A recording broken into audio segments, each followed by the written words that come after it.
So আমি এসেছিলাম এখন রয়্যাল এনফিল্ড সার্ভিস সেন্টারে।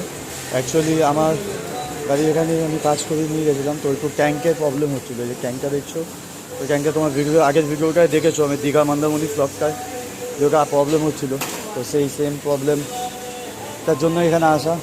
তো দাদা করে দিয়েছে, আর একটা সাইডে যেটা প্রবলেম ছিল দাদা করে দিয়েছে, আর এখন দাদারা এইটা কাজটা করছে। দাদা হয় রাস্তায় জমে, রাস্তায় গাড়িগুলো চলতে গেলে ধুলো বালি জমে না, তো সেই জন্য হয়তো হয়েছে।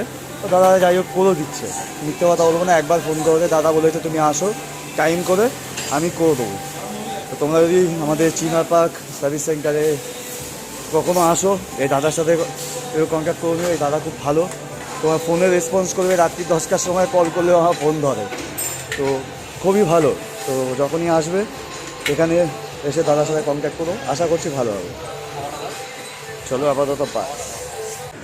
মন্দারমণি ব্লগটায় তোমরা দেখেছো যে আমার যে অয়েল ট্যাঙ্কে যে ঢাকনা গাওয়ার ক্যাপটা হয়, ওটা বহুত প্রবলেম করছিল। প্লাস আমি যে ক্যাপলনটা করেছিলাম তার জন্য সাইড রিং পুরো দাগ হয়ে গেছিলো। তো যেখানে যে দাদার সাথে কন্ট্যাক্ট হয়েছিলো, সে দাদাটাকে আমি ফোন করলাম দাদা এই সমস্যা। তো দাদা বললো চিন্তা করো না, 2 দিন ওয়েট করে যাও, আমি একটু অফে আছি, মানডে তুমি টাইম করে আমাকে কল করো বা আমি তোমাকে কল করবো। তো মিথ্যে কথা বলবো না, দাদা সত্যি সত্যি নিজে থেকে আমাকে কল করলো সকালবেলায় কল করে বললো দাদা হয় 2টোর আগে আসো, নাহলে 3টের পর।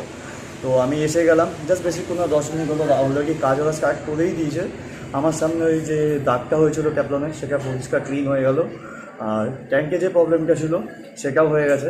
কিন্তু জাস্ট যেহেতু বাইরে প্রচণ্ড গরম, তো আমি একটু কফি নিয়ে নিয়েছি। তো তখন কফি খেতে খেতে ব্লগে চলে এসেছি। তো চাপ সেখানেই। তো চলো, ওখানে কাজটা হচ্ছে, কাজটা হতে থাকুক, তারপর আমি এখান থেকে বেরিয়ে আবার স্টার্ট করবো। ওকে, চলো বাই।